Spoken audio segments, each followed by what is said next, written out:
I think I didn't. I think I kept drinking for longer than I needed to because there's that idea that you need to be this tortured artist in order to be great.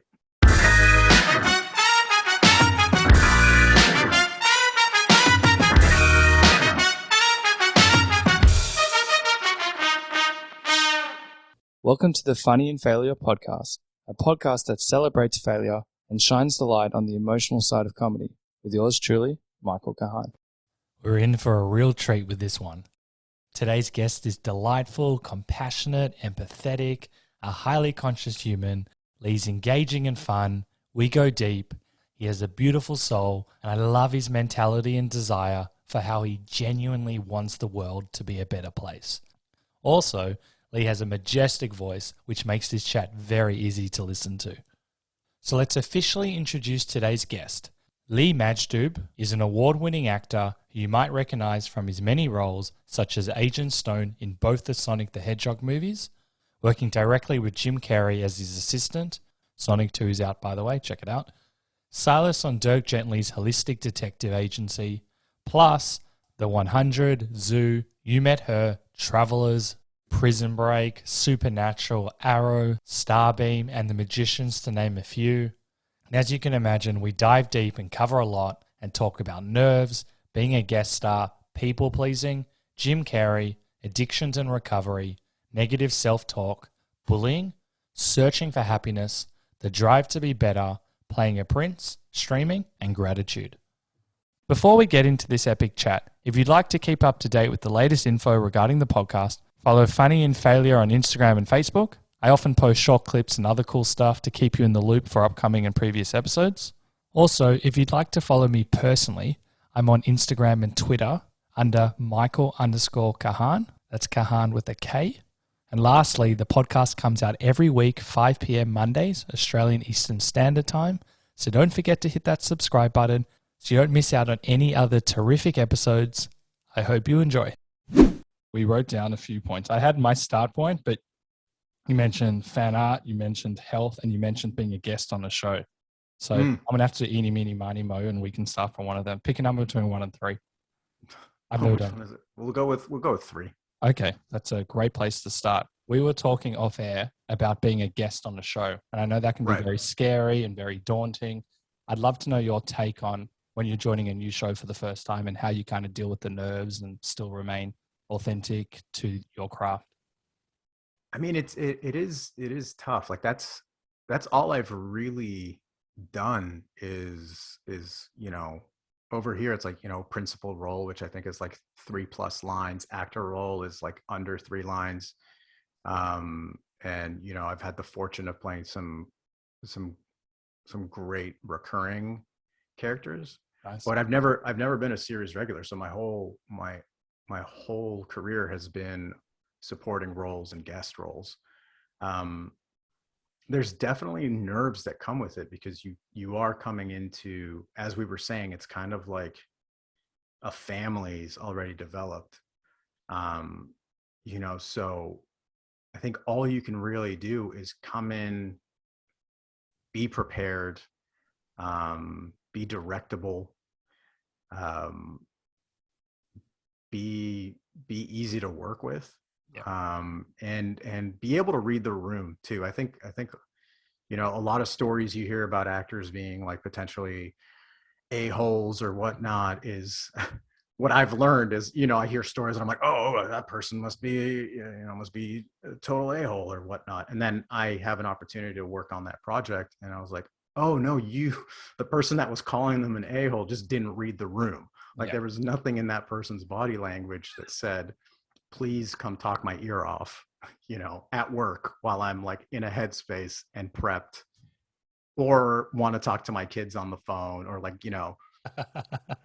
So, but yeah, I think as far as nerves go, I still deal with them all the time.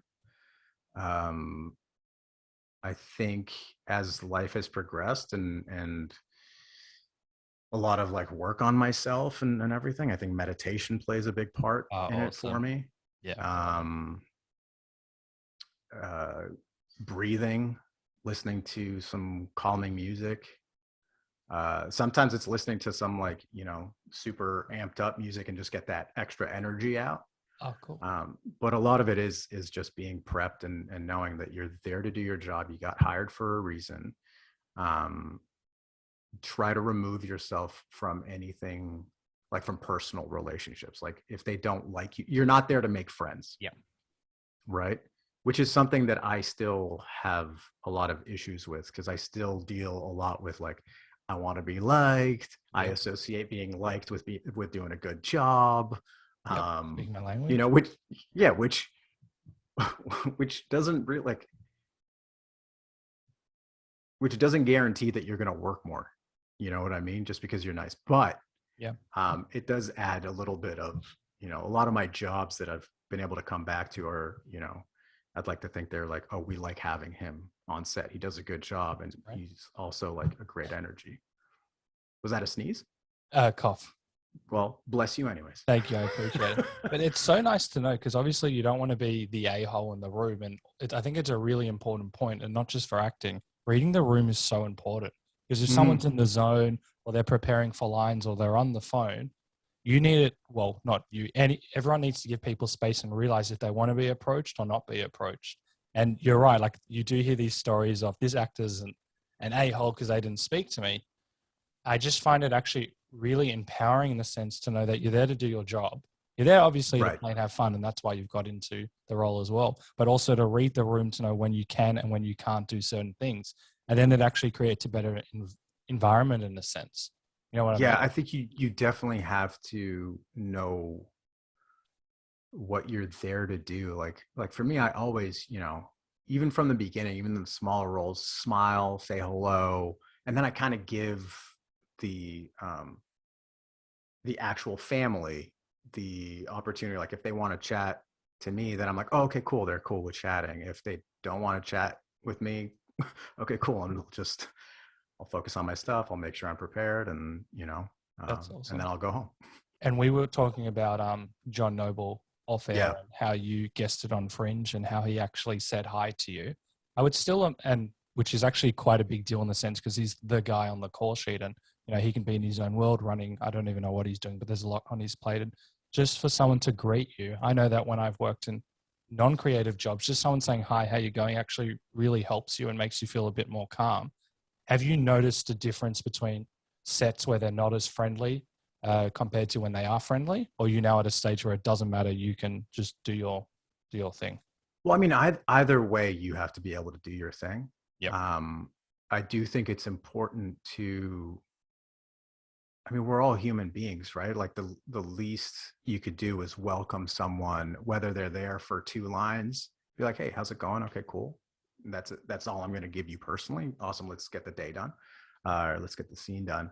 But there definitely have been projects where there's a coldness, you know what I mean? And that it's like, all right, I don't even know if you're having a good day. I'm just gonna stay away from you. Yeah, headspace. Yeah.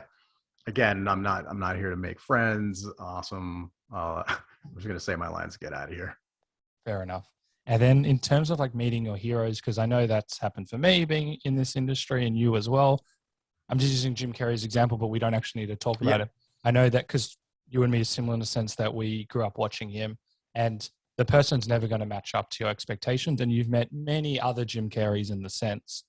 And it sounds like we're both like class A people pleasers in the sense, and we like to be liked. I would imagine before Jim Carrey, you would have had to kind of like manage that a bit better, or realize that the person that you're seeing on set is not necessarily who you thought they were. How have you been able to kind of manage or work with that side?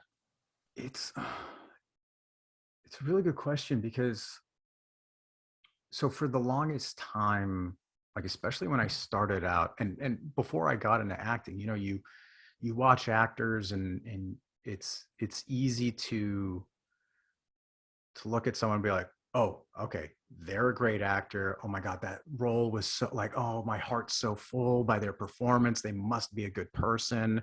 And then later news comes out and they're horrible, flawed people. but you've held them up to this pedestal. And a lot of newer actors that I've talked to over the years, because it happens in certain classes too, right? Where teachers Like get acting put up on classes. this pedestal. Yeah. Yeah.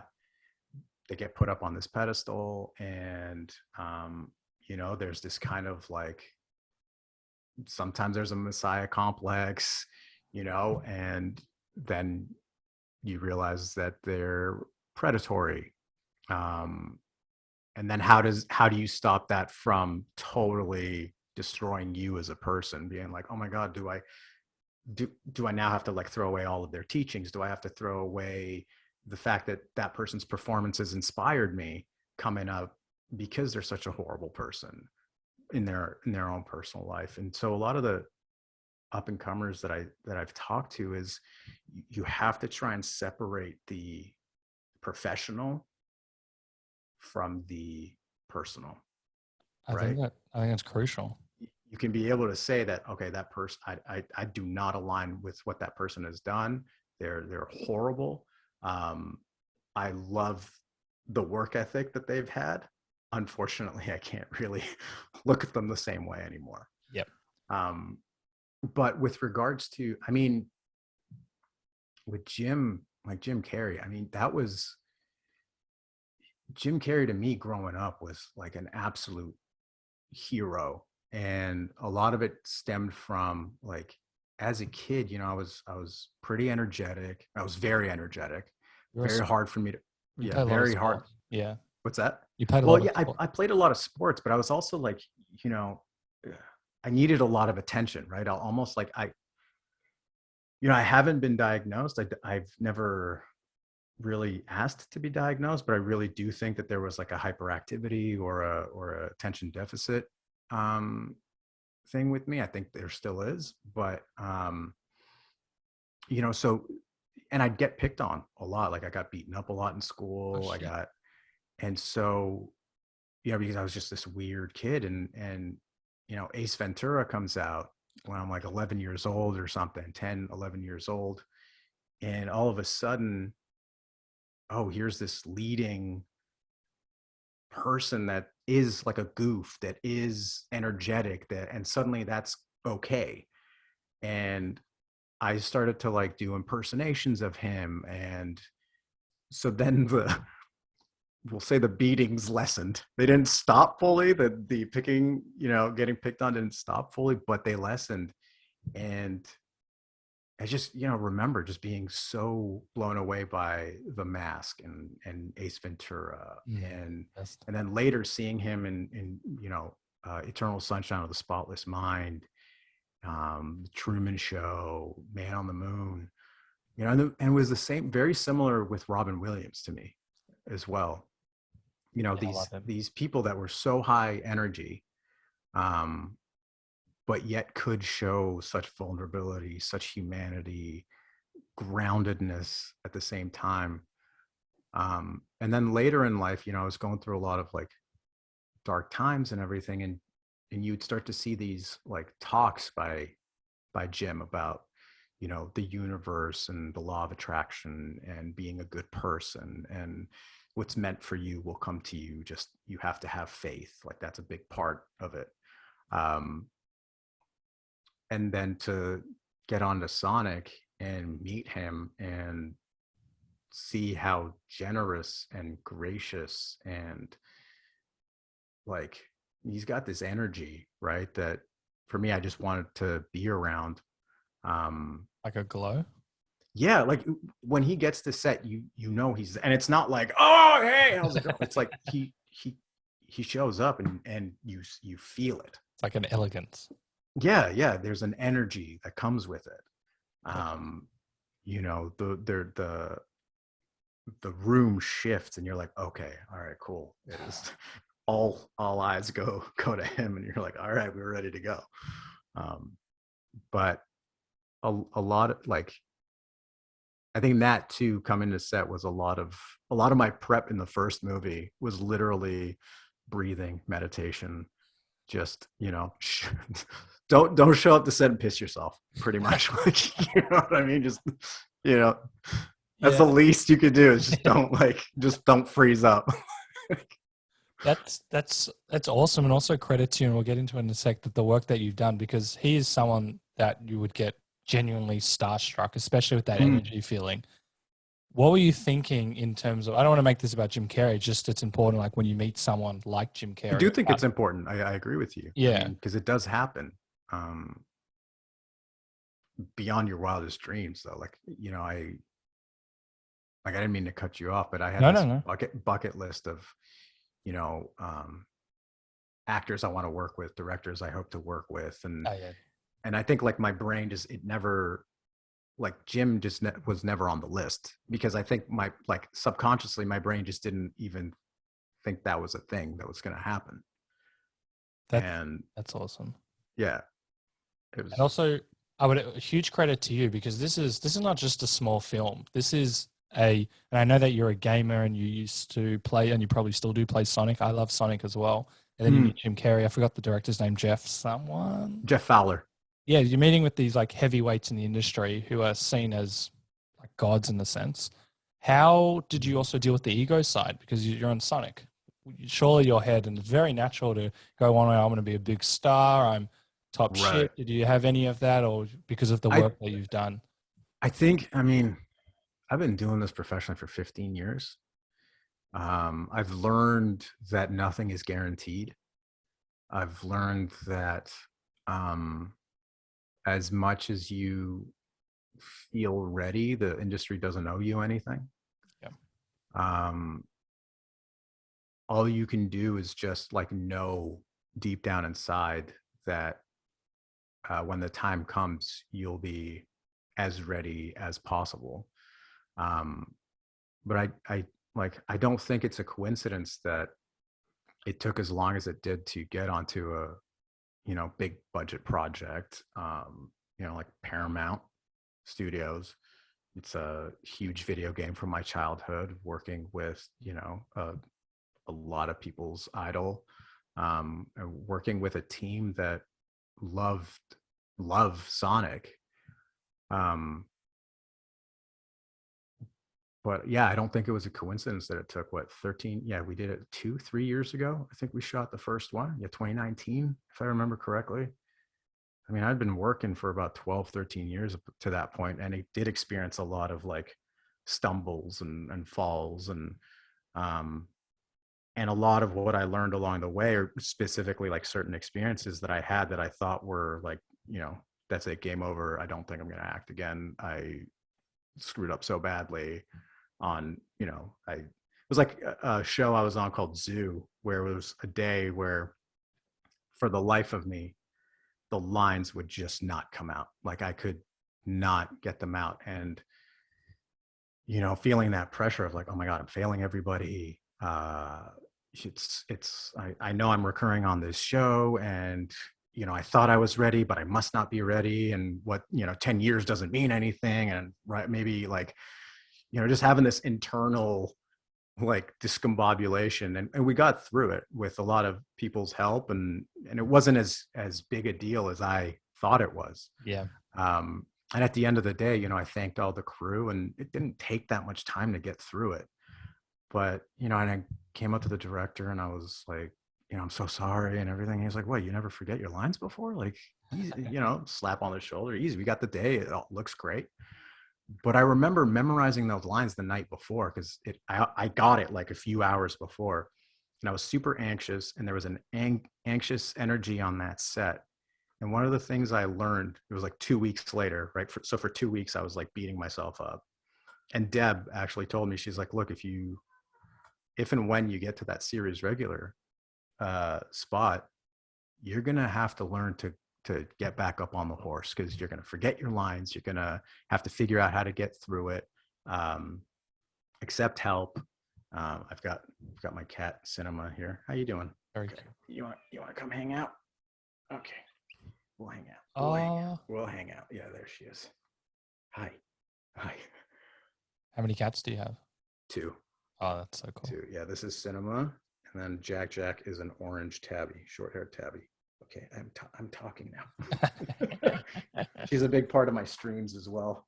Oh, adorable.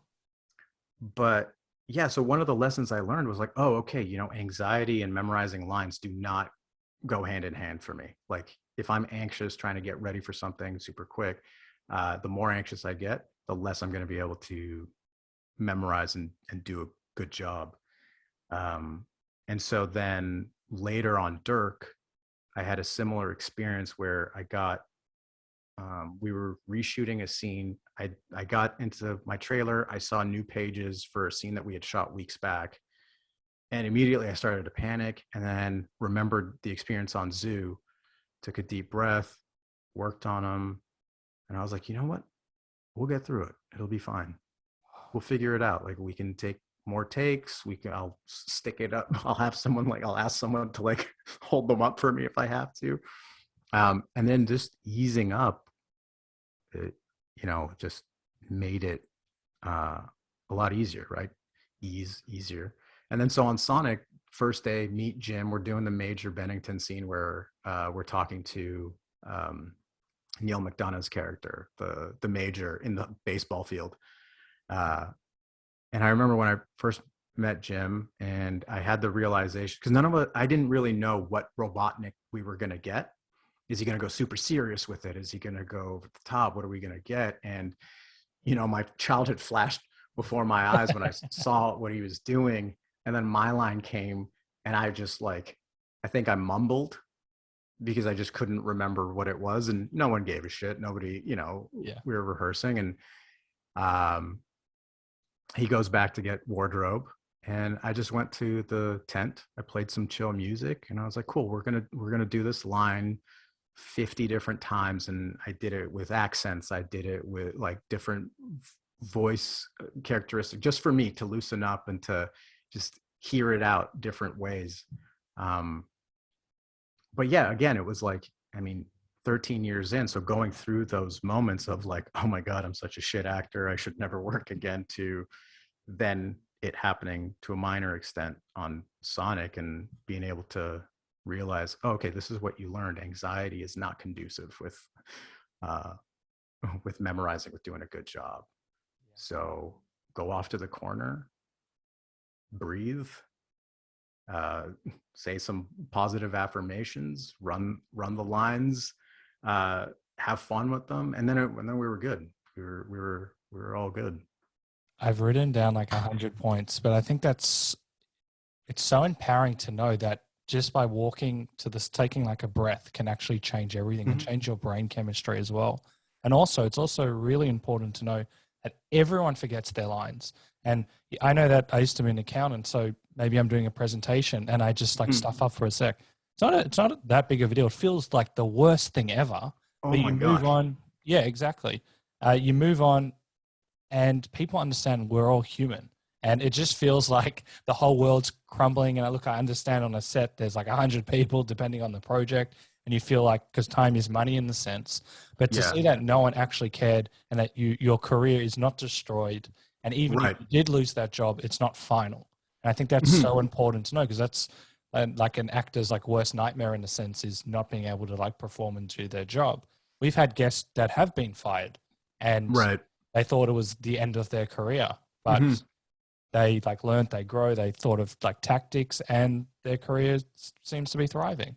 I think it's crucial. Yeah. I do believe that a lot of the experiences you go through are meant to help you grow. Yep. Same. And I think you can make the choice to have it affect you in a negative way and get resentful and, but I don't know if I don't like, to me, I try to, as much as possible, be aware and be connected and be present in those moments of, oh, I fucked up, realize I'm beating myself up, and take a step back and be like, okay, like, a lot of things that I've had to learn is because I treat myself worse than I treat friends and loved ones, right? I'm my own, I'm my own worst enemy. And so what I learned was, take a beat and ask yourself, would you talk to a friend like that? Or if a friend was talking to themselves like that, what would you say? Or if someone was talking to your friend like that, what would you say? And you know, it's tough. It's tough to realize, oh man, like I can be like really mean to myself, and it's not productive in any way, shape, or form. Yeah. You know, it just beats me down, and then it's like a bigger hole that I got to dig myself out of.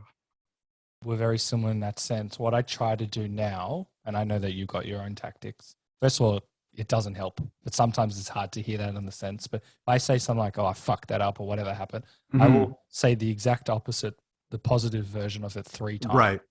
and I Oh, just yeah, keep yeah, on yeah. flushing myself. And then and with practice, I have noticed that my negative talk is significantly declined.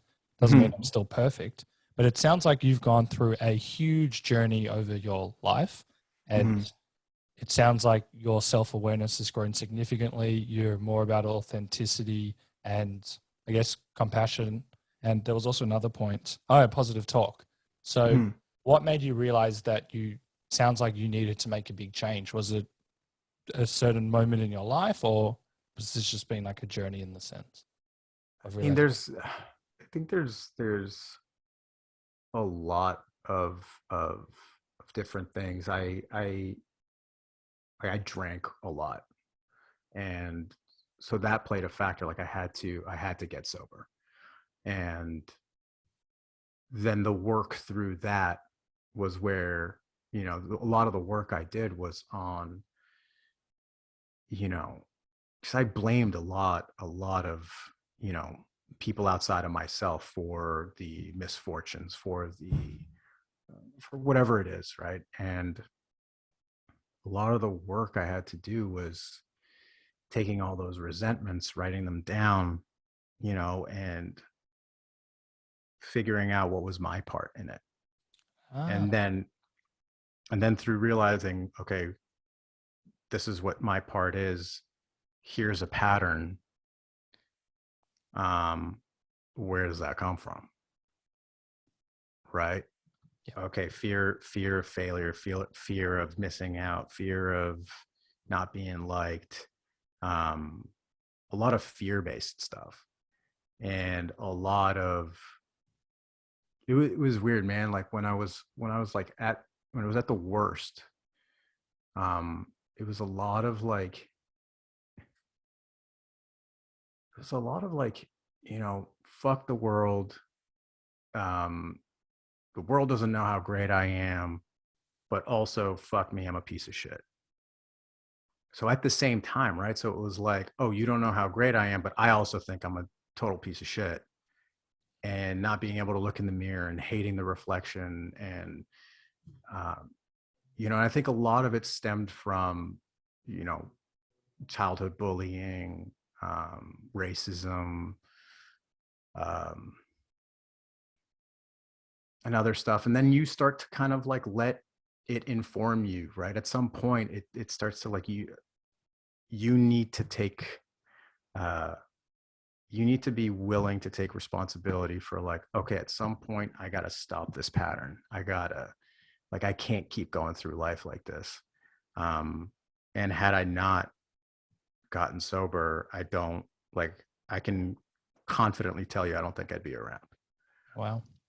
What made And you decide? Oh no, go on. Sorry. no, go ahead, go ahead. It's so empowering to hear this because you know you can go 2 ways as you said. What actually made you do that? Because we can have these thoughts of saying like I don't think I can go on like this, but to actually put that first foot forward can be Mm. really scary. What made you actually do that? I mean, I think I knew I needed help for quite some time. Like a lot of the stuff I was doing alone. Um, and so I think part of me was like, I need help, but then, you know, I'm like, okay, well, nobody sees it. So maybe I'm just, you know, I'm just being a victim, right? It's that negative voice in my head of like, just suck it up, just like you figure it out for yourself. Mm. And a big part of that is like, cool, yeah, but the problem is that you can't do it yourself. Like you need help. Yeah. And I think fortunately, um, I was out one night with a friend. I was hammered. I was saying a lot of like pretty like scary stuff to him. And I think he got scared and he called a friend of ours, who is responsible for actually like, you know, making me stick with acting, not making me, but suggesting I stick with acting because I was going to quit around that time. And he kind of saved me in that sense. But, you know, he texted him and he forced me to get into the taxi. Yes. Yes. And am I? No, this is a serious conversation. Yeah. So we went to his place and we sat and he just let me kind of vent and cry and everything. And he told me, he's like, look, you know, I think like I don't have much experience with recovery, but I have a few friends that, you know, it's done miracles for. And I I think you I think you should give it a shot. And I think it was in that moment of like, you know, being at the bottom, being so broken and having this moment of clarity and hearing in a very compassionate way of like, I think you need, it's what I knew I needed. But I think was too scared to admit. And then hearing someone say like, I think you need help. And then I think it was like 2 days later, I went and I got help. Oh, wow. Because it got to a point where I think, it was like anything's better than this. Credit to you for actually wanting to make that change because, you know, as you said, there's two options, and it's so nice when you have a friend that can say it with compassion. Because I know when people say things to me, and if it's not in a loving, caring way, I'm quite a stubborn person. Right. I can just push it away just because of Right. the tone. But when someone meets you where you're at, sees you, what's going on, and meets you with compassion, life-changing. And obviously it's changed your life. And that's actually, through my perspective, how we change the world.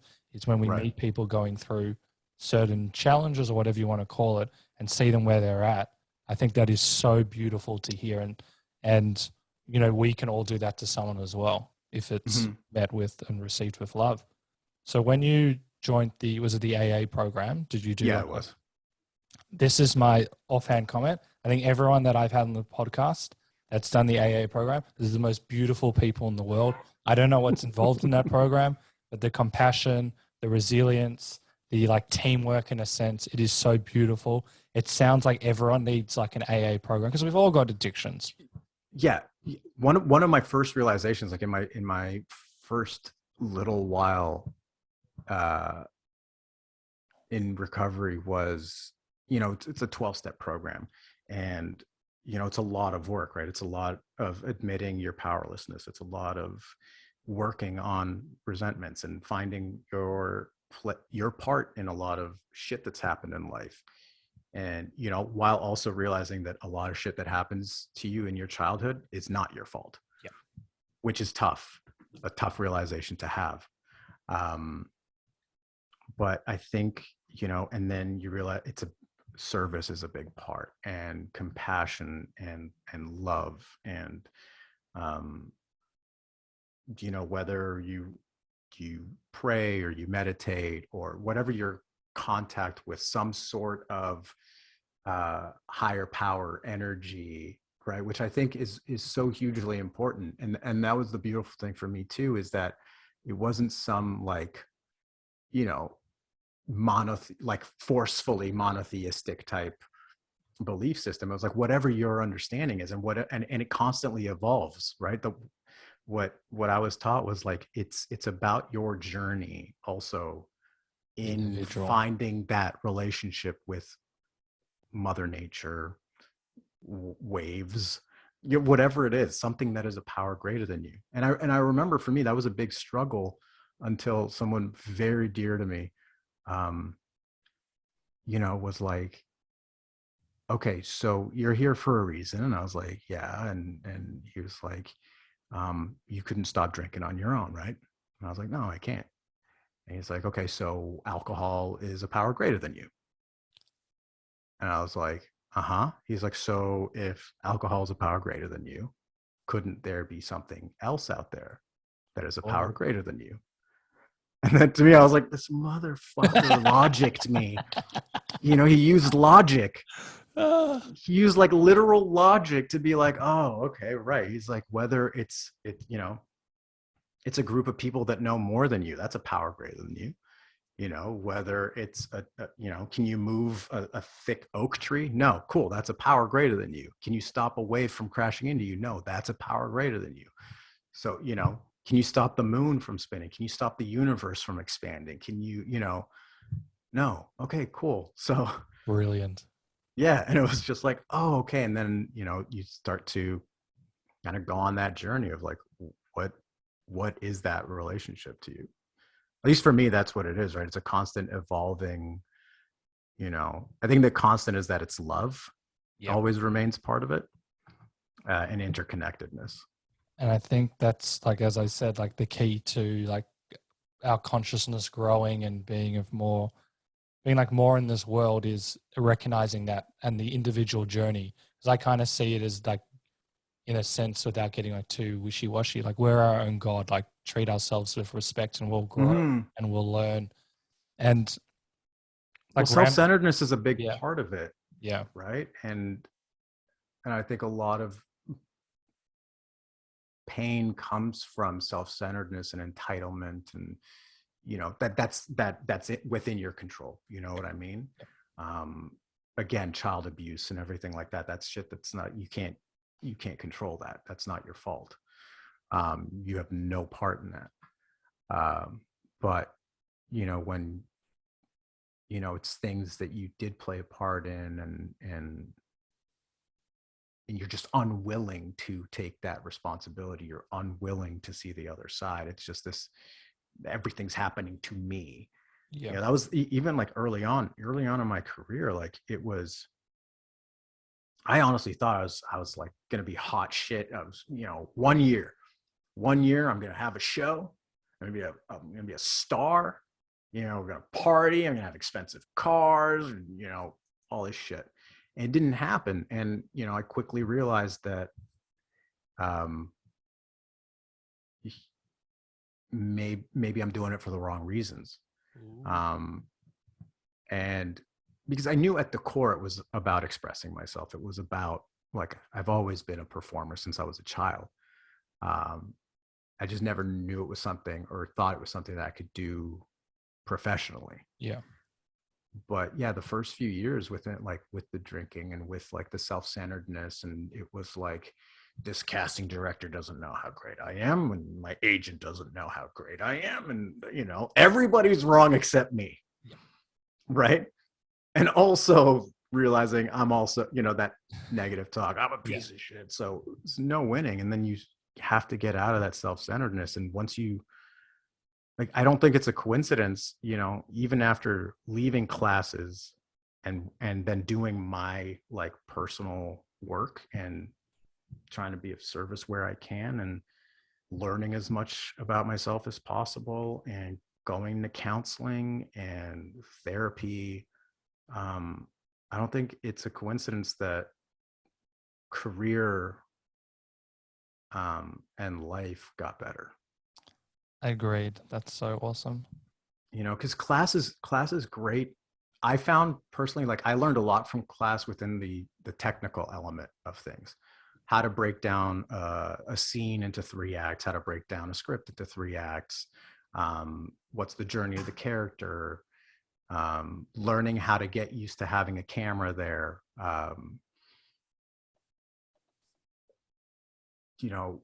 Learning about making it about the other person was something I learned too. But, one of the notes I would get was like, he's very inconsistent. Like when he comes into the room, it's inconsistent. He's kind of all over the place. Or we can kind of see the work. He's prepared, but we see the work. Because I would always try to figure out what does casting want, and how do I mold myself into, so then they don't know, right? They want you to show them, and they're like, we have an idea, but are you the right puzzle piece? There's so many pieces to this puzzle. Are you the right one that fits? And if you're not, it's nothing personal. You just don't, you're the right puzzle piece for another puzzle. Yeah. So, but that can be really tough to learn because you would have the mindset that every job's right for you. And then if you don't get it, that would really sting at the start. And then to obviously hear your language now, you realize that it just wasn't, you just weren't right for the part. And that's okay. Well, once you start to learn about yourself, I think you go in and you can't help but be more grounded. You start to learn more and more about who you are and hey, you know, and it became about like auditions for me, you know, even going through the anxiety of it and everything. It now is about like how do I find the fun, right? Where's the fun here? Let me find one thing that makes this fun for me and then it's all worth it. It's not about booking the gig, right? Let me find one thing that I can do with this, you know, as long as I stick within the character and I stick within the story. What's something I can do with this that makes this fun for all of us? And then I can walk out of that room or end my taping and be like, cool, you know what? I had fun doing that. That's great. Awesome. All right. Whatever happens, happens.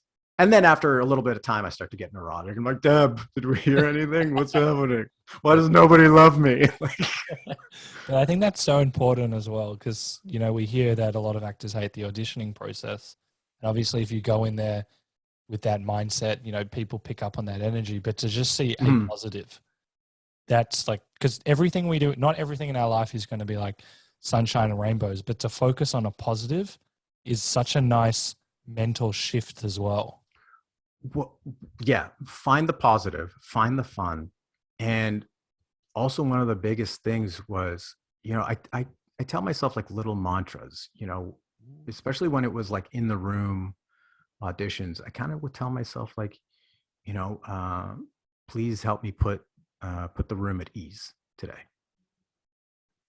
Right? Yeah. Please help me make their day easier in some way. And then it just so happens that it helps me kind of come in a little bit more calm, helps me take a little bit more control over like, yeah, I used to ask a lot about, can I sit down? Is it okay if I sit, what do you want me to do? Do you want me to stand or sit? And they're like, dude, like it's your audition, do you, right?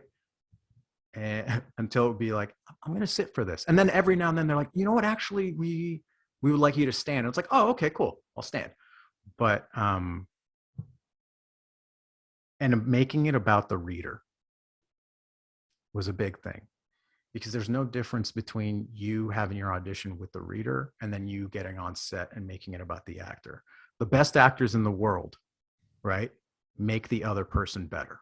They focus on the other person. It's life. You know what I mean? You don't have responding. You know, I think unless you're a clinical narcissist or whatnot, it's, you know, I'm not talking to you right now to hear my voice, whatever, or else like I could just record it for myself. You know what I mean? I'll just have a one conversation, but it is about the other person. And funny enough, like I remember an audition I walked into the casting office and it was a director producer session. And I walk in and there's a producer and he's just in the middle of this like story to the director. And he's just talking and laughing and talking. And I'm just standing there. I was like 30 seconds go by. And I was like, you know what? He's not in the scene with me. The reader, this wonderful woman who is probably one of the best readers like in town. So we just stood and we just looked at each other and we just breathed together until he was done talking. And then the director had some questions and I turned, I was like, okay, cool. And I went back to her and we did the scene. And that was the win there, right? Because so often you walk into a room and there's people on their phones or they're in the middle of a conversation. Someone will whisper, like I've had someone whisper while I'm in a scene. And I'm like, what are you, like, it's not going to happen on set, man. Like, that's not going to happen on set. Like, what are you doing? My friend, this is take it a different angle. He was applying for like a finance job and he was underqualified by like 5 years. But And he got in there because he does this as a hobby. And long story short, he walks into the room and the guy goes, "So like, you don't have 5 years experience?" And he's like, "Yeah, but," and he's just on his phone the whole time, flipping his phone. And my friend is brilliant in that arena. He kept on answering everything. The guy's like, "Okay, cool. Still texting, playing on his phone." And then he leaves. He's like, "Well, F that guy." And the guy then calls him back. I think he did it on purpose, which I'm completely against, and said, "You were brilliant and I'd love you to work at this place." But the guy was actually listening, but it's still the worst thing ever. You show respect in that sense. But I would also imagine for you that your improv experience would help as well. I know you're at the Groundlings and you mentioned that before, but that would also help with these little, or big in a sense, little things that are going on, and be able to like stay true to yourself, focus on what's important, listen and respond, and not let some of that outside noise impact you as well. Mm-hmm. I mean, the improv background, like how far did I get? Like it. Even if you do level 1, it helps. I've done level 1 many a time. Yeah. No, it's it was fantastic, and I still am blown away by improv when it's done well. It's brilliant. I think a lot of it has to do with listening. Yeah.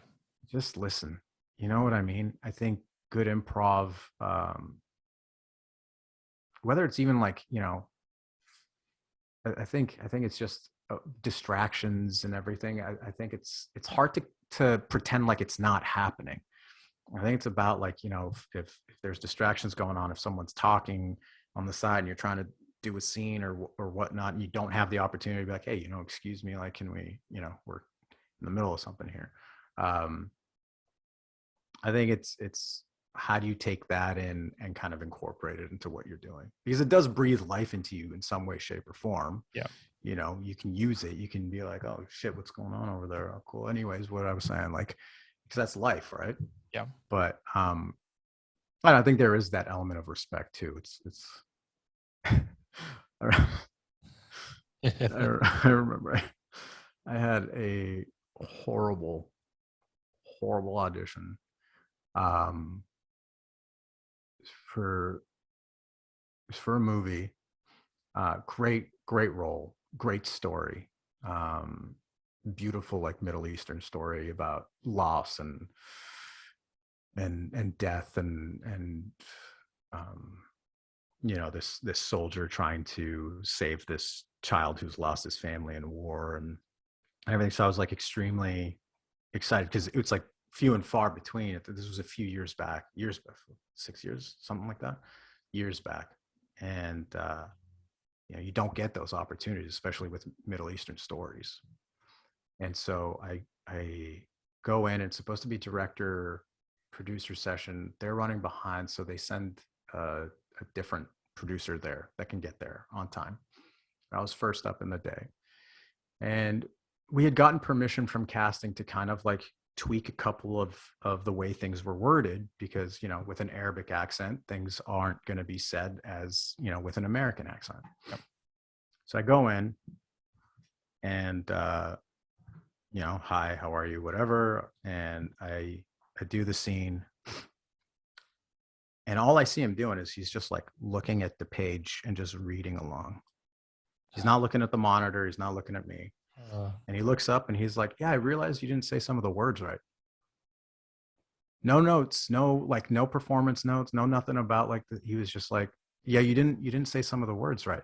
And I was like, "Oh," and then casting wonderfully, she said, "Oh, you guys are working on rewrites and it wasn't written for an Arabic accent, so we gave permission to Lee, like his team." He's like, "Yeah, but still, like, you should say the words right." And I was like, "Okay." We did it again. I did the same thing.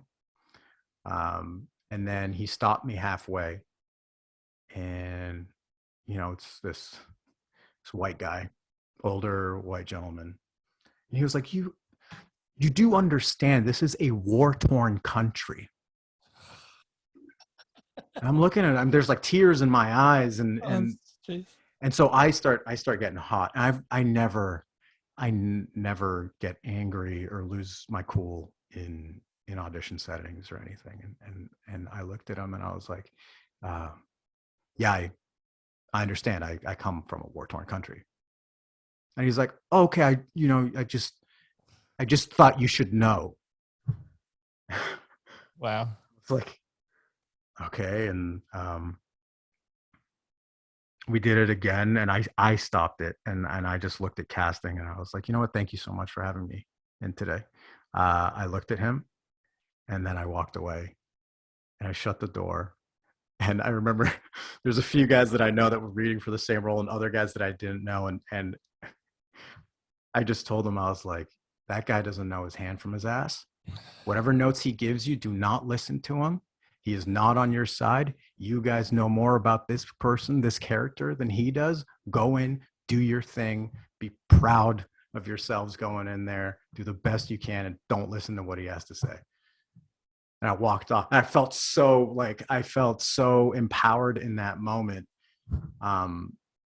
And then later on, we got a call from the director, and he was like, I saw your tape. We really liked it. Can you come back? I want to meet you. Oh, and I was like, what the? Wow. Oh my God. All that bullshit, all that, like, it didn't even matter. Like, it just felt so disrespectful. Of course. You know what I mean? You're not paying attention to the story. You're just like, you're so focused on meaningless, and you're cutting someone off from a scene just to tell them, get the lines right. And this is a war-torn country. I don't mean to laugh. I mean, I laugh because of the ridiculous. No, it's awkward. It's weird. It's not even awkward. It's just like a disrespect, and sounds like a power trip. But it's just, there's so many elements to how wrong that is. I've also noticed in your career, and it seems, and this sounds like a conscious decision, that being a person of color, that you've been able to navigate it the best that to your ability, in the sense that you haven't allowed it so much from the outside. I don't know about the internal journey to impact your career, and you've been very conscious with the roles and who you are. It's a shame that it even has to be a thought, as in everyone should be on an equal playing field. Has it been besides that story, has it been a conscious thought in your life? Is it something that you're aware of? What's the kind of the relationship? I mean, it was very, very conscious. And it was like, even when I first met with Deb, it was a conversation around, I told her, I was like, look, I don't ever want to play those roles. That's not for me. And she was on board from the start. Oh, nice. Just as a side point, Deb is Lee's agent, just as a heads Yes. Yep. Yes. Continue. Deb Dillastone, the greatest agent of all time. But yeah, she was on board from the very beginning, and we definitely would get the requests to read for roles, even until, like, a few years back, where it was a terrorist of some sort, stereotypical in some way, and but earlier on, it was so scary to say no. Of course. Because you're giving up the opportunity for work, right? This is, and I was working retail, and I was working at a burrito place, and, like 24-hour burrito place, and you're hustling, and started to do a lot of background work, and turning a lot of, like, not a lot, but enough to remember, right? Like, these stereotypes down. But it was very conscious, and Deb was always on board. I think there was, so in Arrow, we did do that role, and it was like, I auditioned for it. It was a guest star. It was the first guest star in my career. Oh, wow. On Arrow. Yeah.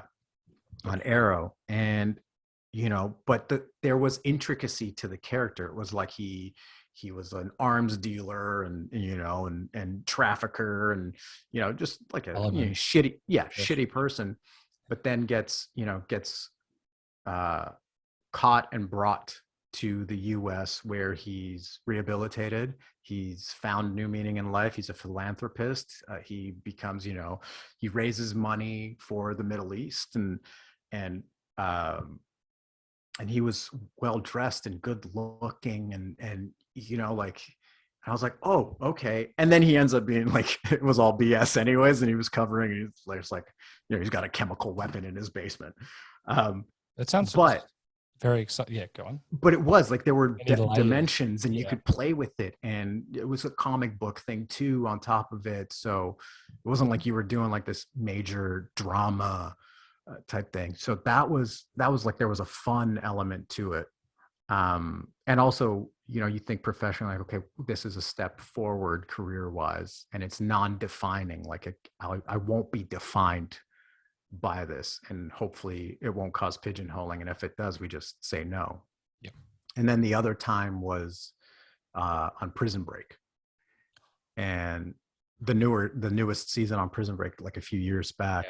And I had auditioned for it, I think 3 times, and it was like these different Middle Eastern characters, flawed, but multi-dimensional, and some were trying to help them and then would screw over the leads. Some were like, started off kind of like they came off as like bad guys, but then ended up like, having good hearts, and just living in a war-torn area and doing what you can to survive.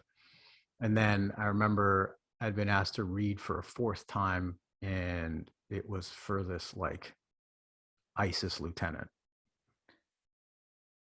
And I told Deb, I was like, I'm not reading for that. I've read for them 3 times. I don't know what else I can show them based on this character. There's nothing more I can show them from these other 3 that I've read.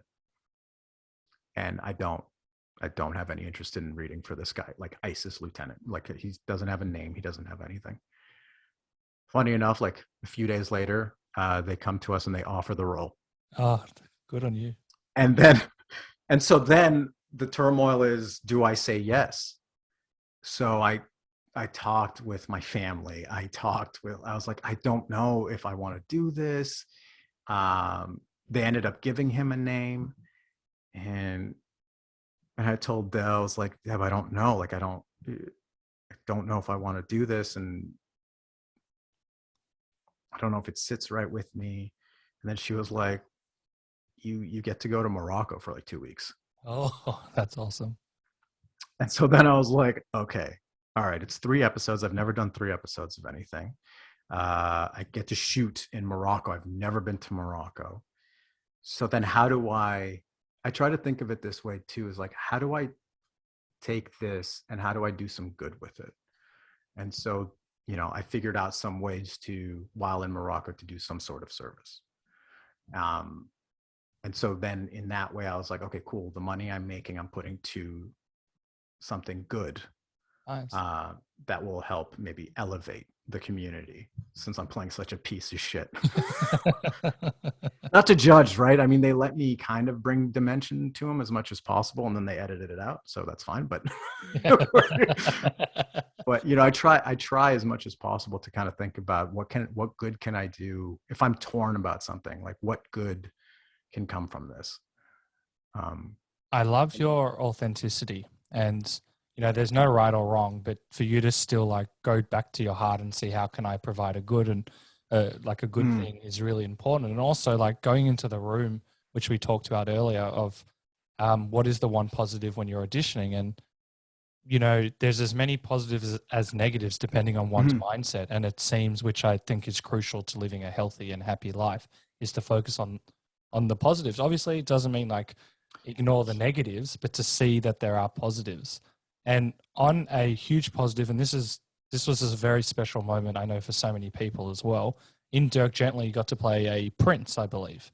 And regardless of color, that was a very special moment, I think, in TV history, but especially for that show. And I want to know, like, given everything that you've spoken about and being conscious in your career, to have a moment like that where you get to play this awesome prince. So leading up to that point, I'd always dreamed, like, I still dream of playing a knight, playing like period piece type characters. And leading up to that point, I was like, look, you know what, my skin tone's just never going to allow for me to play a knight, for me to play a prince, like in that tone, or like in from that time. Yeah. And Dirk Gently comes along, and it's this fairy tale prince who believes in love, is LGBTQ plus, is just this wondrous, lovely character, a person of color. It was just like so like it, as you can tell, like I'm it's difficult to find the words as to like how much that role meant to me, and then what it ended up meaning to so many people. Because so many people don't have that representation, like not only is it like, okay, lack of representation for people of color and lack of representation for the LGBTQ plus communities, then you meld that and say, look, hey, people of color are also LGBTQ plus, and vice versa.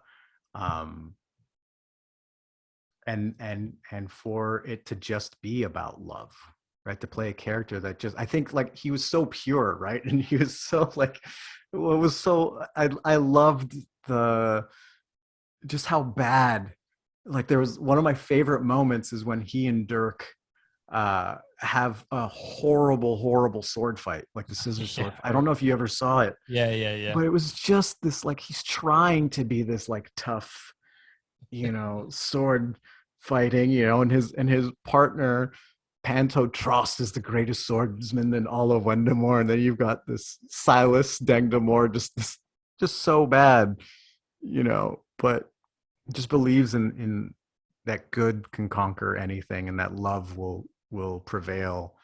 And then having people reach out and just say, like, your performance, I sat with my parents and watched your performance, and it gave me the courage to come out to them, and it gave me, and that's still like, It's shivers, positive shivers. Yeah. There's just so many people just want to know that they belong, and it's so easy to do that. And yet, like, it seems like we've taken some major steps back, like we've taken some steps forward, and at the same time it's like hatred is just so visible right now. It's like the people that do hate are just so confident in not even like hiding their faces anymore, and which is so unfortunate and so sad to see. And I think the only way to counteract that is with positivity and love, and reminding people that they belong, and that they have a place in this world, and they're no less important than anybody else. That's so beautiful to hear. And I don't know if you've ever watched Star Wars. They always say the darkness is stronger than the light. I think that's baloney. I think the light is so much stronger than the darkness. And I think 100%. Yeah. I think the darkness can sometimes be louder, of course, than the light, but I think that the light is stronger than the dark.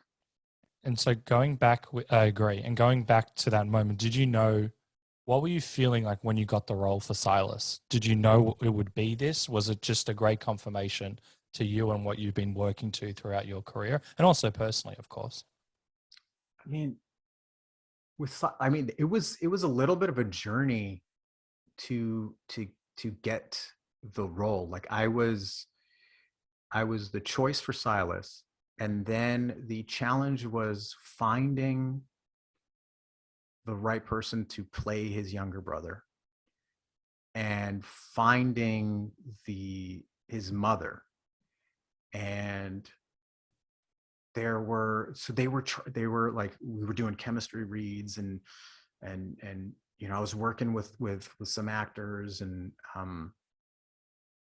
And I remember the challenge was like, okay, can that when Karen was in consideration to play Freya, his mother, right? They were like, okay, well, she's she's not as dark, and we're not sure if anybody's gonna buy it. And I showed them a picture of my mom. My mom is dark hair, light skin, green eyes, and and I was like, she's such a great actress. Like, guys, if there's any flack, like, here's my mom. Like, you guys could publish this picture of, like, my dad's darker, my mom is like, but it was I just didn't want to lose the role. You know what I mean? Like, we all knew we were just and lovely Karen got it, and she, oh man, what a powerhouse she is.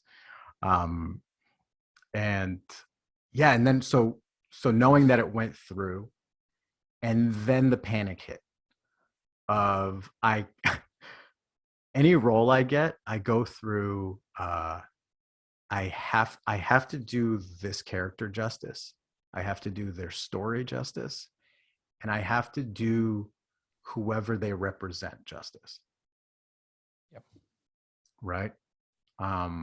So for instance, there was a role I had on the show Supernatural. I got to play an angel named Hannah, who had previously been played by another actor and actress. So Hannah is, for anybody that doesn't know, the angels take over like human vessels, but they're not of any gender or anything. They just take that vessel and whatnot. And so they were bringing the role back, and she takes a male vessel. I say she, but Hannah, take a male vessel. And there's this kind of love between Hannah and the character of Castiel. And so for me, it was about love, like love is love, right? It was simple to me. The challenge for me was like, okay, the character's already been established. I have to see what's been done, what mannerisms there are, maybe pick one and bring that to life, because the fans are going to catch it before the director, and if the fans don't buy it, I'm like, we're screwed. The story, like, no one's going to buy the story. And so I tend to think about that a lot. And I don't know if it's to a detriment or not, but I do think that fan bases are extremely important, because they invest so much of themselves into a show, into a character, that I think if you don't, I mean, for me, if I don't take that into consideration, I think, like, I don't want to say like I'm being lazy, but I think I don't know any other way than to just think about what it means to the fans, what this could mean to the fans, the responsibility that I have when I play a role like that, when I play a role like Silas, who's rarely been seen. What does it mean to the little kid that, might be struggling with the reflection they see in the mirror and not liking their skin color and not seeing themselves represented, a little kid that's LGBTQ and like, there's so much that comes with it, like I don't remember growing up and ever seeing anyone that looked like me on screen in a big way. You know what I mean? That's why I found myself drawn to, like, Jackie Chan, Jet Li, Will Smith, Denzel Washington. Like, those were the people of color, and then there was Antonio Banderas, and I was like, cool, he might be the closest thing to you know what I mean? Like, Mexican actors, like, I was just like, or you have, the white actors as well, but I don't fit into any of that stuff. I didn't, like, I've never considered, like, I never remember that my skin's a different color until I'm reminded, right? So growing up, it's like I would, emulate, even in my teens, emulating Chris Tucker or, Will Smith and Fresh Prince, or, Jackie Chan or whatnot. And people are like, well, you're not black, you can't do that. It was a lot of white kids, right? They're like, you're not black, you can't say that. You can't act like Will Smith and Fresh Prince of Bel-Air. It's like, okay, well, find me someone that I can connect to, that looks like this, and then maybe we can have a conversation. That's awesome. I can't be Brad Pitt. I can't be Leonardo DiCaprio. I can't be Will Smith. I can't be Denzel Washington. I can't be Kerry Washington. I can't be like Jackie Chan. I can't be Lucy Liu.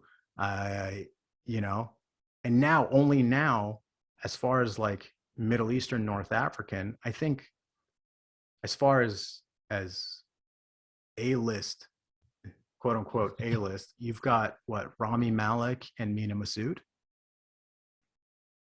Yeah. And I think that's it off of the top of my head. There's a lot of other great actors, but it's not like anyone that you're going to sell a movie with. Yeah. You know, or that you're going to want to put as like your potential leads or whatnot. So, you know, so anyways, yeah, with like getting the opportunity like Silas, like there is a lot of pressure that comes with it. And it's, you know, no one had that conversation with me. It was me. I was like, every scene in this show is important.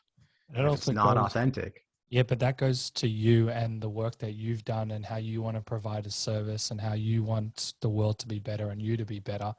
And that's probably why you got it at some level as well, regardless of the acting. Sorry if I just realized that, was I talking very loud? No. I get impassioned. No, I can feel it, and I'm sure everyone else can feel it. I think that it's crucial, and it's a huge credit. I'm so glad that you could have the opportunity to play that, because even in the best of times, not everyone can play a Prince, and then what you were able to do with it is at the higher levels. So huge credit to you. I'm very proud that you were able to build to a place that you could get that as well. Thanks. I am all good. I've got my water. Yep. Oh, what bottles do you have? I have, so Lollipop Theater is, it's this not-for-profit organization that basically brings movies that are in theaters to kids in children's hospitals that can't make it out there, and they'll kind of host visits with actors or directors or animators to come and visit with the kids. So I got to do it like after the release of the first Sonic movie. I got to go visit like a bunch of children's hospitals and meet the kids and families and sign merch and take pictures. And what they do is incredible. What they do is so incredible. Yeah, I think people forget that, you know, whether you're terminal or you're in the hospital for a while, like in a movie like Sonic or like anything comes out, you can't see it, how much of a bummer it is. So they bring that to you. Amazing. And I can ramble about it for 1,000 times, for 1,000 hours. I think it's amazing. Right. I wanted to tie up a few points before we wrap up. I literally think I've written over 100, but you always do, don't you? You're always like, man, I know, but because you said so much gold, and I think the one thing I wanted to go back to was the where are we? I will get self-conscious though once we're done. I will be like, oh my god, that is. I do that. Everyone does that, and I can just say that I have never received, and I don't want to put it out to either. This is the first one. But you're like, who the hell does Lee Majdoub think he is? I will add to that in that I think that the people that listen can see that to meet like a stranger and to share and want to help people grow. And I think it is such a rare trait, and this podcast isn't for everyone. And that's a great thing in terms of the guests, because it takes a special person like yourself to come up and talk about these things. And I just think it's like the most beautiful thing that you can do and other guests can do, because it's not easy. And I know I think that's a credit to you. I mean, you know, the 4 episodes I've heard, it's just, I mean, even like I remember Sam saying to you, like you ask questions that people don't typically ask, because it's either not like the cool thing, or it's, you know, it's too real. It's too real a conversation. You know, like there's so many people out there that, you know, will ask you, you know, hey, how you doing? And for me, if you ask me how I'm doing, I'm gonna tell you how I'm doing. Nice. Or be like, I'm all right. Some ups and downs. There's been some challenges. And then they're just like, oh, okay. How are you doing? Yeah, yeah, good. Yeah. How many auditions do you have? Yeah. I love you. Bye. Yeah. Like I don't Yeah, well, have it in me. I learned that firsthand that I hated the "How are you" when you don't Mhm. actually mean it. And coming from the corporate background, people like "How are," and then they're already away when they finish the "you." They've already walked Mhm. away and they don't care. And I despise that, but I understand it's like a social etiquette to a degree. But I love that you can actually appreciate the question and respond. I remember I got told once by a casting associate that uh, I sometimes come off too nice, and they don't quite know whether I'm authentic or not. And I was like, Very nice. what the fuck does that mean? Like, and I remember I was like, shit, do I need to start going to auditions more like an asshole? And I talked to Deb about it, and she's like, Lee, no one has ever lost a job Used because to they're be too nice. nice. Yeah, yeah.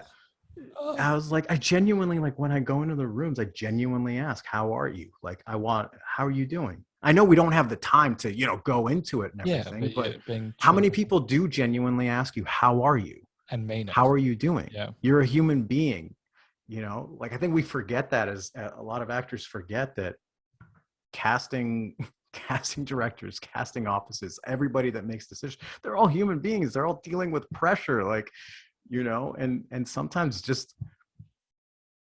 being asked, how are you? You just see the eyes like just missed up, and they're like, holy shit, like nobody's asked me how I'm doing. What do I do? Oh God, nope. Yeah, cannot compute. Cannot. Yeah, yeah, nope. Yeah. Not dealing with that. Yeah. So you've clearly, you've talked about like Oh self-awareness and wanting to grow in the AA program. shit.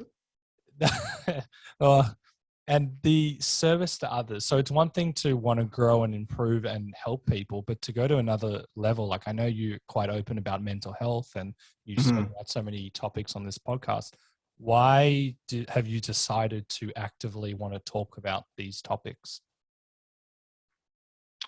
Um, it's what I needed when I was younger. I think, you know, just in general as a human being, um, I think I could have really, um, what's the word? I could have really used like the knowledge that, things can be tough, and that um, anxiety is a thing, and that uh, whatever your challenges are, um, there's hope, and there's ways through it, and that you have a place in this world. Um, you know, I don't know. It's tough, man. Like if you haven't worked through it, I mean, life can be pretty tough as it is, right? Yep.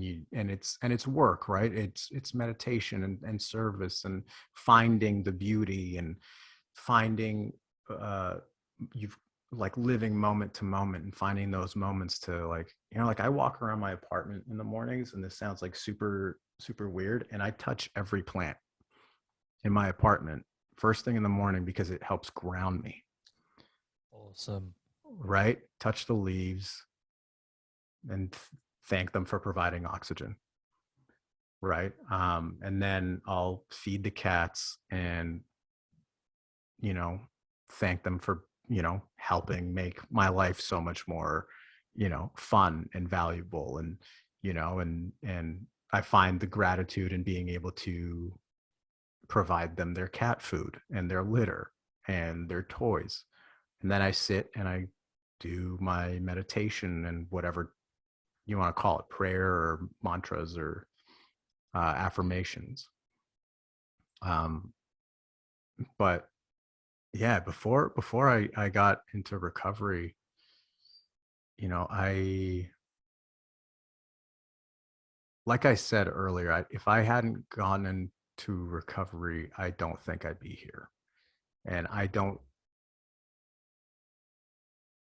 had this moment yesterday, funny enough, where like I haven't thought about it in a long time. It's been like 11 years. And like I really like thought about it for the first time, like what would happen if I wasn't here. And then I thought about everybody that goes through that, or the people that think about ending their life. And you have no idea what magic is laid out in your future, what opportunities you're going to have to touch so many people, to give so many people hope based on your experience. And it's just about taking your experience and being, I'm talking about anybody, right, that is courageous enough to talk about their experiences, because I think they give people hope. They give people,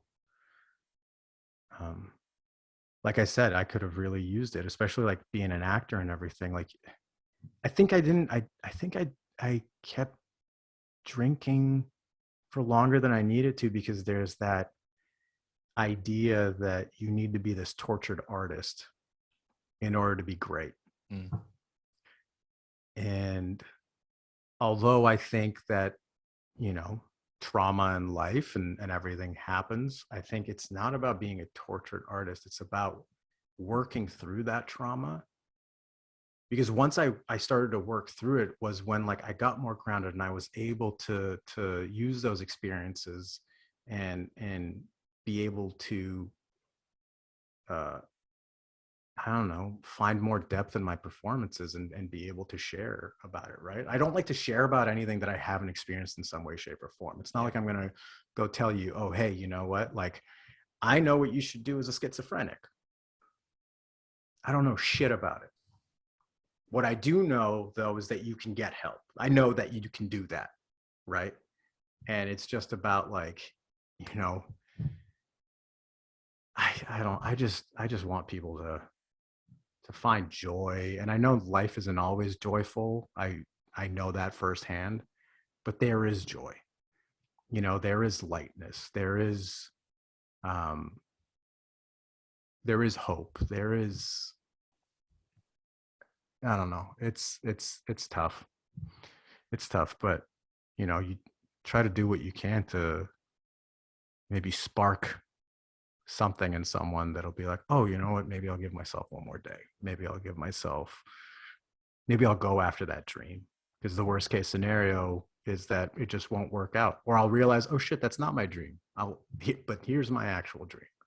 I think we're so focused on time. Like, I need to figure it out now. Yeah.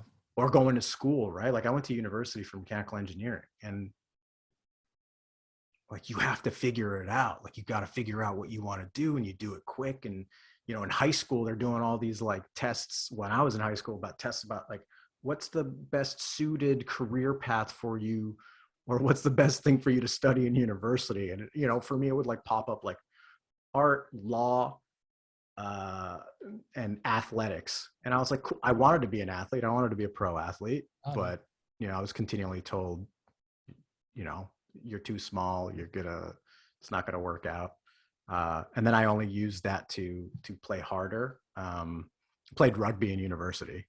Yeah, I heard. And I remember, yeah. And I remember there were a few times where they would sub in like a big guy to go opposite me because I wasn't as big as everybody else, and I was on the wing, and I would just lay those fuckers out. Just to send them, I was like, you know, I don't care if I take myself out of the game, but I'm just like, you know, but again, that's like that's something to prove thing. I'm not saying it's a healthy thing, but yeah, so it was athletics, law, something in sciences, and art. I got real estate. What's that? I got real estate in one of them. I think that was one of the did you? Business, and then real estate. A friend got clown, and he was so upset. I'm like, now that I think about it, clown would be awesome, but he was like crying. Yeah, clown would be great. Yeah, but yeah, I think there's such a hurry to everybody tells you that there's a hurry for you to figure out like what you need to do in life, and there isn't. Because once you find it, that's it, you're set, right? not that like, oh, you're going to make millions of dollars, but you're set in the sense of like, I mean, once I started acting, like I felt like there was like in that hole that I had internally, a little bit got filled in, because I was like, oh, okay, I'm in line now. I know what I want to do. And I didn't know I wanted to do it. I didn't know it was possible. It was one of my sisters that was like, I really think you should go take acting classes. Just do them on the side. Don't tell dad, just do them on the side or whatever. Right.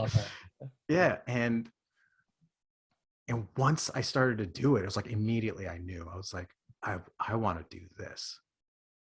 And now it's about how do I do that as much as possible for as long as possible.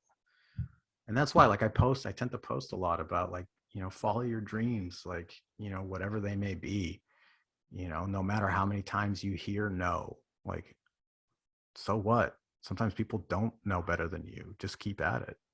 I'm a firm believer that the individual knows themselves the best. It's our responsibility to get to the stage where we trust ourselves and we know, and we can unleash that like self-awareness, but it's a journey as you know. Yeah. It's tough, man. It's tough. Definitely. Yeah.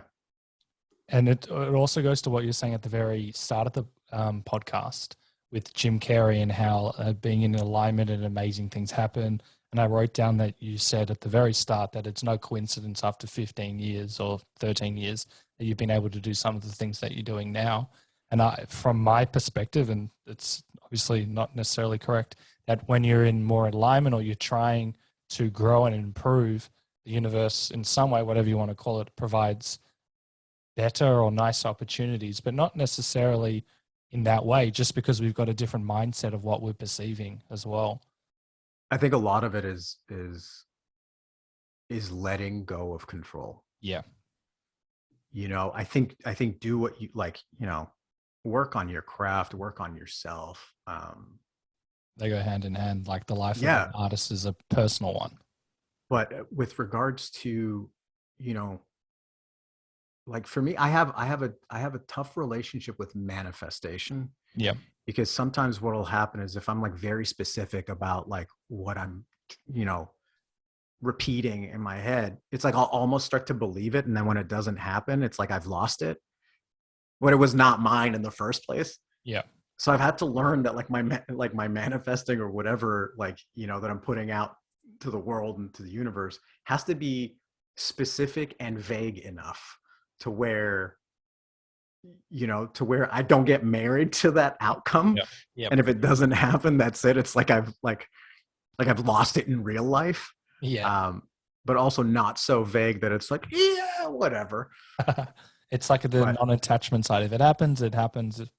That type of mentality. But I think it's also not a coincidence that like anytime I let go, right? I go through this nice cycle of like, I go through whatever, and then I'm like, you know what? I'm gonna let go of booking and of the outcome, and just trust again. Just have faith and just trust. Like based on the work that I've done in my life, the proof's in the pudding. I know that when I let go and just focus on doing what I can, things always work out.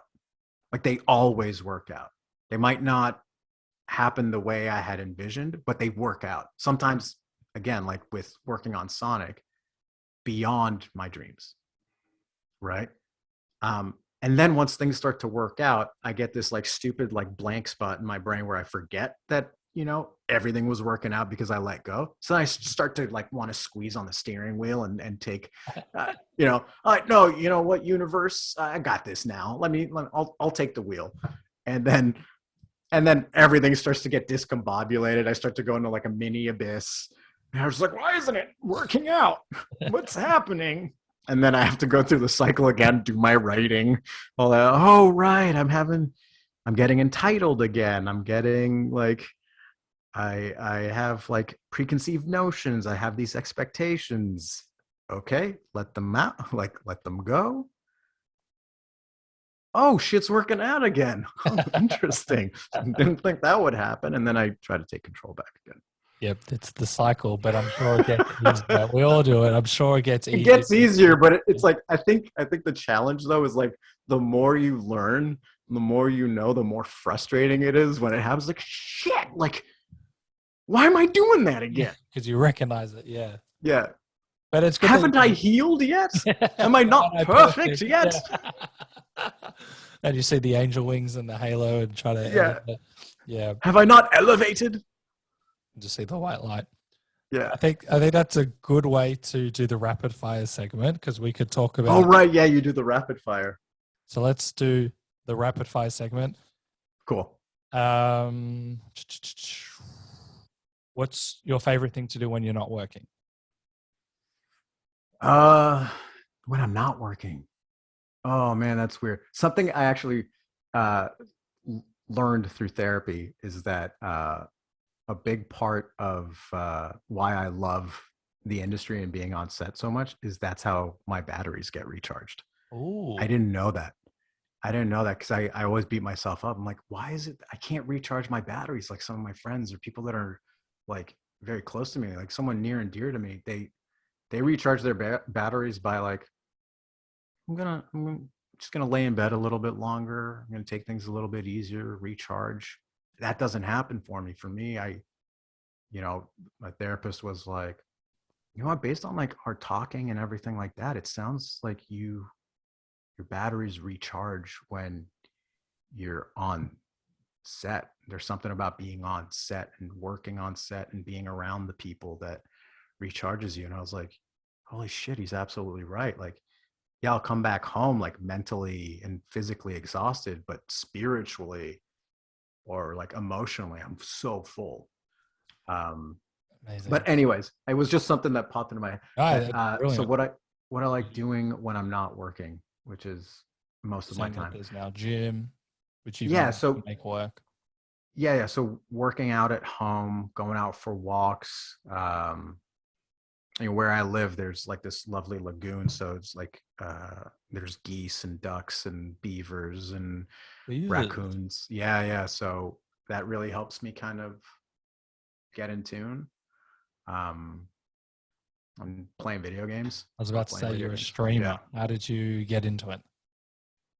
It was actually at the beginning of COVID was what, kind of pushed me toward. I had been thinking about it on and off for a while. And then I was just like, a few fans had reached out and suggested, and I was like, you know what, let me try it out. And for me, it was a way to like stay in touch and continue to build a community of some sort. Nice. Yeah, man, with streaming, like I'm so fortunate with the social media following and the fans that I have. I think like 99.9% of them are so positive and supportive, not just of me, of like each other. Oh, that's a community. So it's a community of like artists and actors and everyday people and just who now have their own like little Discord that they'll go to and just talk about their challenges and support each other. And and I'm just like, damn, that's really cool. Like that's really cool that there's at least a small group of people that are strangers that are kind of there for each other. I've got the mentality that if you change one person's life, you kind of change the world in a sense. So I think that's beautiful, and huge credit to you to create a community, because that's what we need in these times. I've got so many. So that was a very, very short answer for you. No, beautiful. We've spoken about mental health and health in general. You've mentioned gratitude, positive affirmations, meditation, breath work. Is there anything else that you do that we may have forgotten or we skipped? Or because that's a pretty healthy list right there. Yeah, positive affirmations. I check in with a counselor or therapist. Yeah, and check-ins with a close friend. Yeah. And where we kind of tell on each other, like, I'm kind of thinking like this, self-centered, and just gives us an extra person from an objective viewpoint. We can be nothing but honest with each other and be like, hey, I think you're kind of coming from a place of self-centeredness here or whatnot. Maybe you're looking at it and it's like, oh, right. Okay. You're right. Cool. Awesome. And then sometimes it's, you have that person that's like, I think you're just being really hard on yourself. And maybe you should just have a day where you go and just lay down on the floor with the cats and just breathe. Oh, yeah, your cats also are healing. Yeah. Cats do such a big job for me. Amazing. I'm not going to comment on them because I'll derail them, but I think having a friend in your life is a game changer as well. It just takes away from the seriousness of the world. And I do think that it's important to separate, because for the longest time, I thought it was about the number of friends, right? I want to have like a large number, it's popularity and everything like that. And as I get older, as I grow and evolve, the circle has shrunk, the number of friends has shrunk, but there's very few actual friends in my life, but the quality of those friendships is like amplified. Oh, that's similar to me. I know I said I wouldn't comment, but I think that's I need to. I used to have a few hundred friends, like ones that I would text and see. Holy crap! Really? I'm not even joking. Like at least 100 people that would regard me as friends. So then throughout this journey, whatever you want to call it, I realized that was just a numbers game, and that's not. Mm-hmm. A lot of them are lovely, but they weren't like my people or necessarily the ones that I needed. And having a smaller group of people actually means that we can appreciate the time and not just be like, okay, on to the next one. I think it's so important.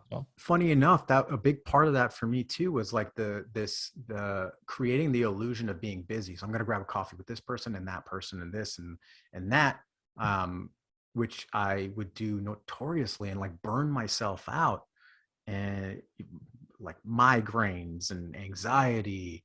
And one of the things that ended up happening during quarantine was because I couldn't do that, right? I couldn't like set up 70,000 coffees. Mm-hmm. With a lot of people that it was like, there's nothing wrong with them, but I think we just would continually push to meet each other when we kind of knew that's like, you're a good guy. Oh, you're a good guy, but we're just not aligned. Yeah. And that's okay. So kind of forced me to not be able to do that. And I realized like, also like, removing dairy and everything like that, but migraines, like little to none. Anxiety attacks, little to none. I call them overwhelm attacks now because they seem a little bit easier to, it doesn't seem as powerful. Like if I call it an anxiety attack, then it's like, okay, well, there's nothing besides like, okay, you got to go kind of sit through it, breathe. Whereas an overwhelm, I'm like, oh, I'm feeling overwhelmed, or, oh, I'm having like a little bit of an overwhelm issue. Then it's like, okay, I can kind of like sit back and realize why am I so overwhelmed? Okay, cool. I'm coming up with all these what ifs that aren't even there yet. Okay, I'm going to assume none of that is happening until I get confirmation that it's happening. And now I can just chill. And it's made it easier to kind of, be able to chill. But yeah, like the less coffees, less like I have to meet so-and-so, I have to meet so-and-so, I have to do that. And it's like now as life is starting to open up again, I'm just like, I think I just want to stay in. Yeah. Go for walks and just meet the very few people in my life. That's awesome. What has AA taught you about yourself and the world?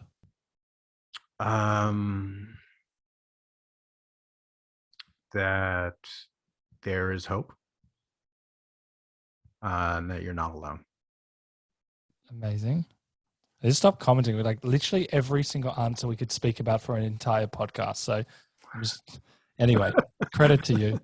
What would you, during the bullying stages in your life, if you could have the version of you now appear back when you were a child, what do you think you would need to hear? I was like,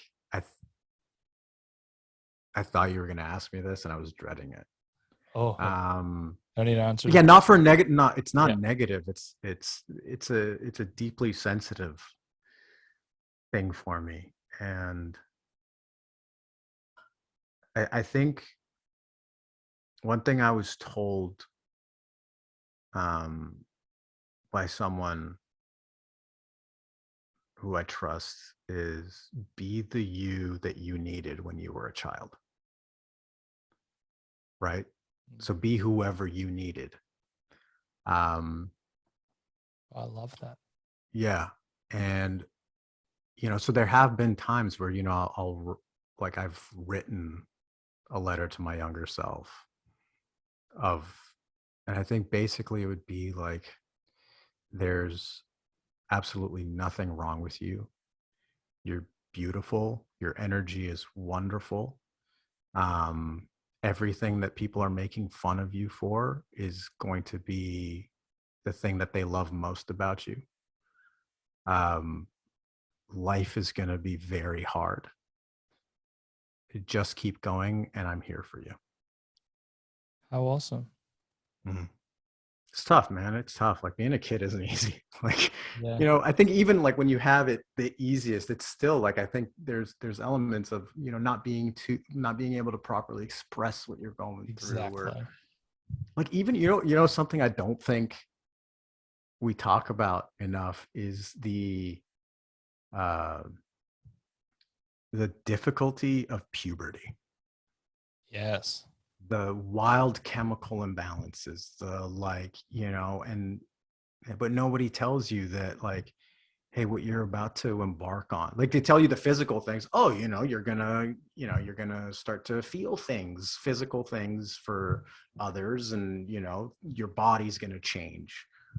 They don't tell you about like the stress and the volatility, the emotional volatility, and everything, which I think could be a huge thing for kids to like learn I about. really think so. Off the top of my head, I can't recall knowing a single thing. Like not hearing like it's just like all the sexual things, and most people don't even have Yeah, that the as well. physical elements, right? Yeah. But you don't have like your body's changing. Like it's almost like you're going into a new body, like you're shedding its skin and so much is happening. I agree. We could also talk about that one for ages. So I'll Mhm. ask the last question before I ask how people can follow you. What is Mm. the one question I should have asked you? How are you? How are you? I don't know. Did you ask me? I don't know. I think I did at the very start. Yeah. Um, no, I was just like, it would be funny if you actually hadn't and we bring it back. Yeah, So, like oh shit. um, I'm sure I've done that. I would be guilty yeah. of that many times. One thing you should have asked me that you didn't.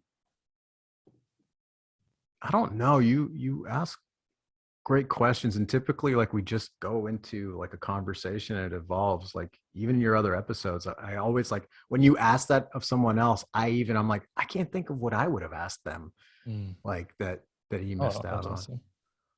So I got nothing for you, man. That's a great compliment to me. I appreciate that in your kind Is words. that an answer? Yes, that's a Okay. perfect answer. Before we go, how can people follow you? I believe Sonic 2's coming Yeah, out. Sonic the Hedgehog 2 is out. I think Australia is getting it March 31st, right? I don't Or know, April but 1st. I think it's coming. It's weird. I don't understand theatrical releases yeah, same. I don't like know why it's worldwide. different. Yeah. So I know in the state, like North America, at the very least, is getting an April 8th release, and then I think in different areas of Europe, it's earlier in that week. Oh, And I really? I think would have thought America would have it first. I thought so too, but Ah, who knows? Um, very and I interesting. think, I think, yeah, I think Australia is getting it March 31st or April 1st, if I'm not mistaken. Nobody quote me on this. But yeah, Sonic the Hedgehog 2. You stream Uh, as well? Watch it because it's going to be super fun. And I think the world needs a movie like this right now. Ooh, I love Yeah. to hear that. And what It's, about socials? And you stream now as well? yeah. So my socials on Instagram and Twitter are just my name, Lee Majdoub. Um, One word. And on Twitch, uh, it's twitch.tv/Lee Mashdub. So everything's just like Lee Mashdub. That's easy to find. Not many people have my name, so I'm fortunate. That is awesome. And all of that will be in the episode notes below, so everyone can check it out. You are a legend. I feel like you're a legend. Thank you. I appreciate it. There's just so much gold, and it's just so beautiful to meet someone and speak to someone with pure authenticity and compassion and love. And, this is probably the longest podcast we've had for over a year, and that's a huge credit to you. And yeah, I think you're a wonderful guy. Thank you, Michael. You too, man. I really appreciate the podcast. Like I think a lot of people need this. Wow. Where do we start with this one? One of the many powerful lines that has really stuck with me is, I don't think it was no coincidence. Meaning that when Lee's career blossomed even more, it came hand to hand with his willingness and desire to look deep within himself and make the necessary changes to live a more fruitful life. Once the work was being implemented, Lee was able to, and still is, appreciate the beauties in his life. For example, how every morning he walks around his house and touches the plants or says what he's grateful for. It is practices like this that may seem small and insignificant, but provide massive results. This is true mindfulness. I really believe that this type of mindset or brain training allows us to see the world in a different and hopefully more positive lens, and will definitely provide more opportunities in ways we never thought of. So I'm going to leave you with this quote by Lee that really resonated with me. The proof is in the pudding. I know that when I let go and just focus on doing what I can, things always work out. They always work out. They may not happen in the way that I've envisaged, but they work out. If you like this episode, share it around, tell your mates. It really helps grow the podcast and spread the positivity and love. Thank you for listening to the Funny and Failure podcast, exploring the deeper side of comedy.